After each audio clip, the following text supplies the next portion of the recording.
उसी के आगे का है, थोड़ा सा उस वीडियो में थोड़ी सी प्रॉब्लम आ गई थी, उसी को आगे कंप्लीट कर रहे हैं हम लोग।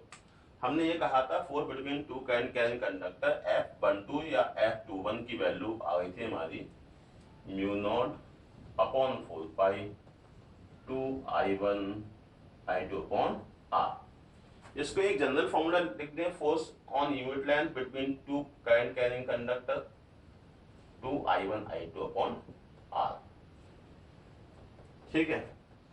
अब थोड़ा सा फिगर हम लोग चेंज कर जो है इस तरह से कर लें। अगर ये है दो वायर, इनमें अगर करंट फ्लो हो रही है I ठीक, और इनके बीच की डिस्टेंस मान लिया 1 मीटर।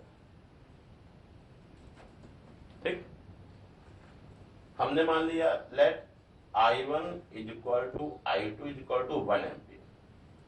ठीक, तो F की वैल्यू कितनी हो जाएगी, म्यू नॉट 4 पाई 10 पावर -7, इसका 2 इसका 1 इंटू 1, और हमने R भी मान लिया है 1 मीटर। तो F की वैल्यू हो गई 2 into 10 power -7 newton per metre, क्यों, क्योंकि यूनिट लेंथ के लिए। तो यहां से हम लोग 1 एम्पेयर की डेफिनेशन को एक्सप्लेन करते हैं। 1 एम्पेयर की डेफिनेशन हमेशा सीबीएसई बोर्ड इस तरह क्वेश्चन में पूछता है। तो अगर हमने ये कहा कि दो वायर वैक्यूम में रखे हैं या स्पेस में रखे हुए हैं, उनके बीच की डिस्टेंस अगर 1 मीटर है और उनमें इतनी small amount of current flow हो जिससे कि उन दोनों वायर्स के बीच में 2 इंटू 10 पावर -7 न्यूटन का फोर्स ऑफ अट्रैक्शन या रिपल्सन लगने लगे पर यूनिट लेंथ, तब हम ये कहेंगे कि इन दोनों वायर्स के बीच में फ्लो होने वाली करंट कितनी है, 1 एम्पियर। फिर समझो, अगर ये दो वायर x1/1 x2/2 पैरेलल रखे हुए हैं, इनफाइनाइटली जो है लेंथ के हैं, और ये दोनों स्पेस में रखे हुए हैं, इन दोनों वायर में इतनी small amount of current flow कर दें जिससे कि इनके यूनिट लेंथ पर इतना फोर्स प्रोड्यूस हो जाए 2 into 10 power -7 newton per metre, then this small amount of current is said to be 1 ampere.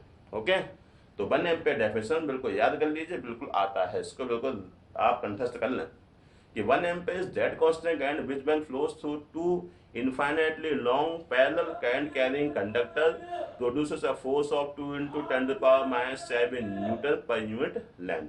ठीक है, तो ये आपका 1 एम्पियर की डेफिनेशन ये हमेशा पूछी जाती है। ठीक है, इस तरह क्वेश्चन में। अब इसमें एक चीज और पूछी जाती है, इसमें एक बात ये पूछते हैं कि अगर करंट की डायरेक्शन सेम हो या करंट की डायरेक्शन अपोजिट हो तो लगने वाला फोर्स अट्रैक्शन वाला होगा या रिपल्सन। तो पहले हम लोग सेम डायरेक्शन का देखेंगे, फिर हम लोग अपोजिट डायरेक्शन का।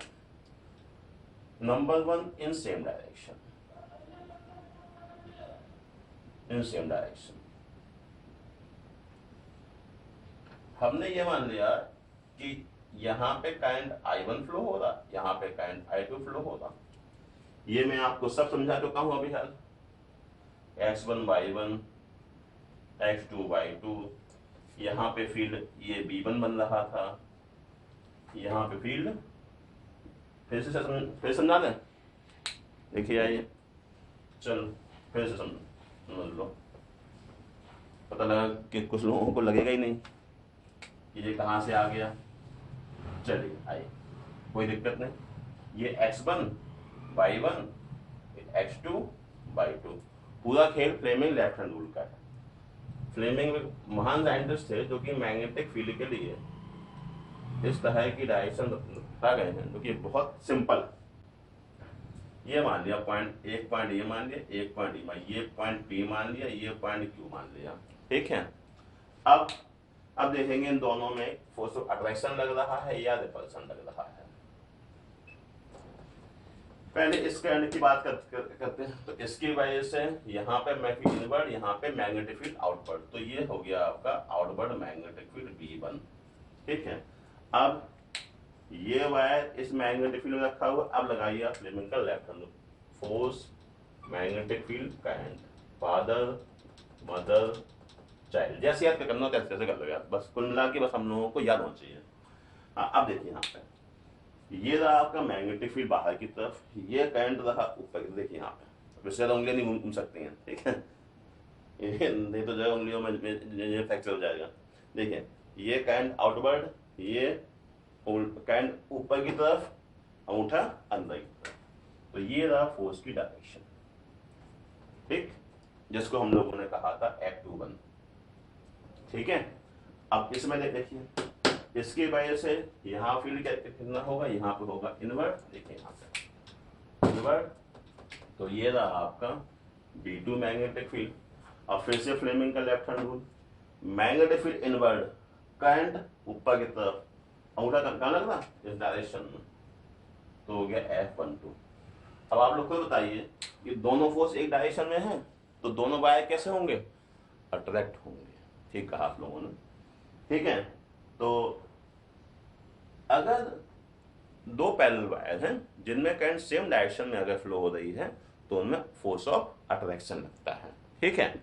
तो इन वायर का शेप कैसा हो जाएगा, लगता है कि आप लोग जो बुक देख रहे हो या सैंपल देख रहे हो उसमें एक स्टूडेंट को ये फिगर इस टाइप का देखने को मिल सकता है कि इसकी शेप जो हो जाएगी वायर्स की वो यूं हो जाएगी ड्यू टू अट्रैक्शन। किसी ने अवश्य देखा होगा ये वाला फिगर, नहीं देखा है तो आप देखिए कोई भी बुक उठाइए, आपको इस तरह से दिख जाएगा। ये बताता है कि जब तक करंट फ्लो नहीं हुई थी तब ये इस कंडीशन में थे, जैसे ही करंट फ्लो हुई तो ये हो गया, क्यों, क्योंकि इनमें क्या हो रहा है, अट्रैक्शन, ठीक, कोई दिक्कत। अब करंट अगर अपोजिट डायरेक्शन में हो फ्लो तब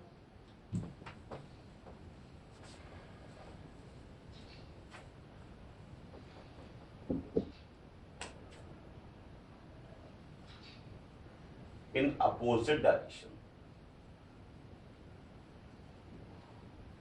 देखिए आइए करंट अगर अपोजिट डायरेक्शन में अगर फ्लो हो रही है, ये x1 ये y1 ये x2 ये y2, ये करंट I1 ये करंट I2, ठीक है। अब इसमें क्या है, नहीं ये अपोजिट लगा, ये सॉरी ये मान ली ये करंट जा रही I2 इस डायरेक्शन में, ठीक है। इसकी वजह से मैग्नेटिक फील्ड यहाँ पे इनवर्ड यहाँ पे आउटवर्ड, ये P पॉइंट हमने माने हुए, ये B1। फिर से फ्लेमिंग का लेफ्ट हैंड रूल, मैंने कहा था कि फ्लेमिंग एक महान साइंटिस्ट थे जो कि ये बता गए हैं कि हम लोगों को मैग्नेटिक फील्ड की डायरेक्शन कैसे निकालनी। उन्होंने बताया था फोर्स मैग्नेटिक फील्ड और करंट, हम लोग जो स्टूडेंट याद करने के लिए क्या करने लगे हैं, फादर मदर चाइल्ड। देखिए यार ये चलो भाई कैसे भी करो यार, बस याद करना होना चाहिए। लो अब देखो इसी फादर मदर चाइल्ड से फोर्स मैग्नेटिक फील्ड करंट से हम लोग यहाँ फोर्स की डायरेक्शन को देखेंगे। देखो ये फील्ड रहा आउटवर्ड और ये रही करंट, देखिए करंट कहाँ जा रहा है, नीचे की तरफ, करंट इनवर्ड, अंगूठा कहाँ है, मेरी साइड में, ठीक है। तो फोर्स कहाँ लगेगा, इस साइड F21, ठीक, ओके, कोई दिक्कत, फिर समझो, हाँ कुछ लोगों को नहीं आया होगा। ये रहा मैग्नेटिक फील्ड, ठीक, ये रही करंट, अंगूठा कहाँ है, इस तरफ है, तो ये बाहर की तरफ हो गया। अब इस पर मैग्नेटिक फील्ड देखिए कि इस पॉइंट के ऊपर मैग्नेटिक फील्ड करंट I2 की वजह से कहां होगा, देखते हैं। करंट देखिए पूरा सब कुछ सिस्टमैटिक है, कोई भी जो है भूलने वाला नहीं है, बिल्कुल कोई कंफ्यूजन वाली बात नहीं। जब भी फील्ड की बात आए थंब रूल से और आपका फोर्स आता है लेफ्ट हैंड रूल से। देखिए यहाँ पे करंट इनवर्ड है, नीचे सॉरी नीचे की तरफ जा रही है, अंगूठा डाउनवर्ड डायरेक्शन में, तो इसकी वजह से यहाँ पे इनवर्ड, इस साइड में आउटवर्ड, तो फील्ड यहाँ पे कैसे हो जाएगी, ये हो गई आउटवर्ड। उसको समझ में ही नहीं आया होगा कि ये क्या समझा दिया, फिर समझो ये आपका ये डायरेक्शन नीचे की तरफ जा रही है थंब रूल से, यहाँ पे करंट इनवर्ड, यहाँ पे आउटवर्ड फील्ड, सॉरी करंट नीचे की तरफ, यहाँ फील्ड इनवर्ड, यहाँ फील्ड आउटवर्ड। तो ये हो गया आपकी आउटवर्ड फील्ड। अब इस पॉइंट, अब इस पर फोर्स कहाँ लगेगा, इस पॉइंट पर देखिए करंट आई बी टू ए, फिर से ये फादर मदर चाइल्ड, आप लोगों का रटाया चीज। फील्ड ये रही इनवर्ड, तो ये आउटवर्ड, ठीक। करंट कहाँ है, ऊपर की तरफ। अब स्टूडेंट क्या कहते हैं, अब इस उंगली को ऐसे घुमाने की कोशिश करते हैं, भैया ऐसे नहीं घुमाना है, ऐसे घुमाओगे एक आध उंगली गई, ठीक। इन्हें घुमाने के लिए, इन उंगलियों को सपोर्ट करने के लिए ऊपर वाले ने ये आर्म दिया है, इस आर्म को घुमाएंगे ऐसे ऐसे ऐसे ऐसे, ठीक है। तो देखिए यार, ये रहा आपका फील्ड, करंट। अब इस उंगली को ले जाना ऊपर की तरफ, कुछ स्टूडेंट उल्टा सीधा घुमाते, नहीं ऐसा नहीं, ये देखिए, देखा घूम गया। अब ये करंट ऊपर की तरफ, ये फील्ड, यहाँ पे फोर्स कहाँ लग रहा, इस डायरेक्शन में। तो ये रहा फोर्स F12। आप लोग को समझिए, एक दो वायर हैं, इस पर फोर्स इस डायरेक्शन में, इस पर फोर्स इस डायरेक्शन में। तो ये कैसा फोर्स है बताइए, रिपल्सिव फोर्स है ये। अगर सिंपल कहें कि ये दो वायर थे, इनमें करंट फ्लो हो रहा था अपोजिट डायरेक्शन में, एक फोर्स यहाँ लग रहा था, एक फोर्स यहाँ लग रहा था, तो इनके कैसे हो जाएंगे ये, रिपल्सिव। तो किसी ने ये जरूर देखा होगा सैंपल में, फिगर कुछ इस तरह, ये करंट I2, ये करंट I1। तो इसलिए करंट अगर अपोजिट डायरेक्शन में अगर फ्लो होगा, तो जो फोर्स लगेगा ऑन यूनिट लेंथ वो कैसा होगा, रिपल्सिव इन नेचर, ठीक है। तो हम लोगों ने क्या पढ़ लिया, force on unit length of conductor single formula, force on unit length of two conductors double formula, जिसमें दोनों मैग्नीट्यूड सेम किए थे। तीसरी चीज हम लोगों ने क्या पढ़ी है, डेफिनेशन ऑफ एम्पियर। चौथी चीज क्या क्या पढ़ी है कि फोर्स अट्रैक्टिव होगा या रिपल्सिव होगा, वो हम लोगों ने भी शो कर लिया। कभी कभी ये 1 मार्क में भी आता है कि अगर सेम डायरेक्शन में करंट हो तो फोर्स कैसा होगा, आप सीधा लिखेंगे अट्रैक्टिव, अपोजिट में हो कैसा होगा, सीधा लिखेंगे रिपल्सिव। हाँ, इसके बाद एक चीज और बचती जो कि सीबीएसई पूछ रहा है आजकल, अब वो पूछ रहा है मैग्नेटिक फील्ड लाइंस, कि magnetic field lines two parallel conductor की कैसी होंगी। आइए, बस उनके आपको बस शेप बनाने और कुछ करना नहीं।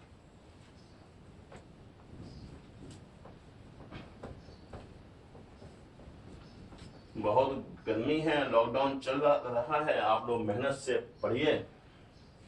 सारा का सारा टेम्परेचर इतना हाई हो रखा है कि बड़ा पढ़ाने में बहुत दिक्कत होती है, पूरा ये सिस्टम अरेंज करने में पूरी मेहनत हो जाती है। देखिए पंखा नहीं चल रहा है, लेकिन समझा रहे। देखिए, तो ऐसी आप लोगों से भी अपेक्षा है कि जितना आपके लिए किया जा रहा है, मेहनत करी जा रही है आपके लॉकडाउन के लिए, आप लोगों से भी ऐसी अपेक्षा है कि आप लोग भी भूख प्यास नींद गर्मी को छोड़कर पढ़ाई में लगे रहें। क्योंकि बेटा सफलता ऐसे ही नहीं मिलती। जिनके नाम न्यूज़पेपर में प्रिंट होते हैं रिजल्ट वाले दिन, उनके गार्जियंस के चेहरे पर आप खुशी आप देखते ही बनती है।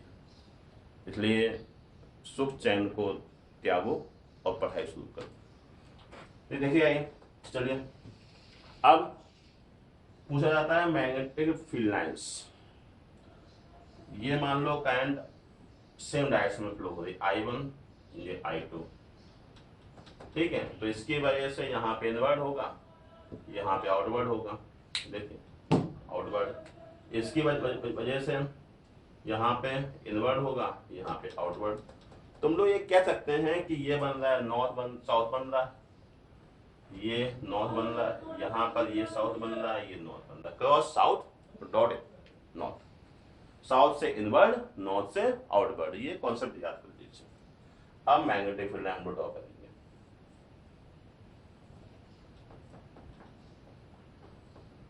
I1 I2, ठीक है। यहाँ पे इनवर्ड है भाई, ये आपने मैग्नेटिक फील्ड लाइन बना ली इनवर्ड, ये रहा इनवर्ड और ये रहा आपका आउटवर्ड। यहाँ पे भी सेम कंडीशन, यहाँ पे ये रहा इनवर्ड, ये रहा आउटवर्ड।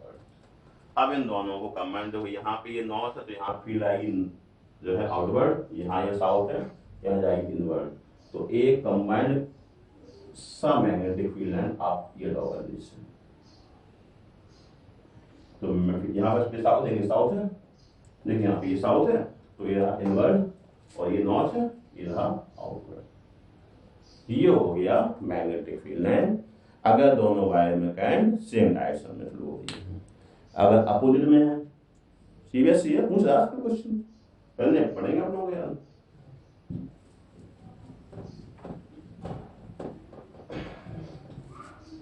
देखिए रटी रटाई चीजें नहीं समझने की कोशिश करें। अब आप लोगों ने समझ लिया, अब आप लोग कभी करेंगे। ये नहीं कि आपने जो है 2-4 फिगर कर लिए यार बोले यहाँ साहब ऐसे हो जाएगा, नहीं होता है। देखिए अगर मान लो करंट अपोजिट डायरेक्शन में फ्लो हो रही तो ये मान लो आई मान लो, ये I2 मान लो, ठीक। यहाँ पे इनवर्ड, यहाँ पे आउटवर्ड, तो यहाँ पे क्रॉस, यहाँ पे डॉट, क्रॉस साउथ नॉर्थ, ये हो जाएगा आउटवर्ड।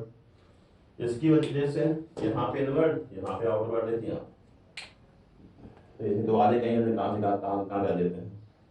ये आपने अंदर रखा, हम यहाँ उंगली अंदर जा रही तो यहाँ से कैसे आएंगी बाहर, तो यहाँ पे इनवर्ड, यहाँ पे ये आउटवर्ड।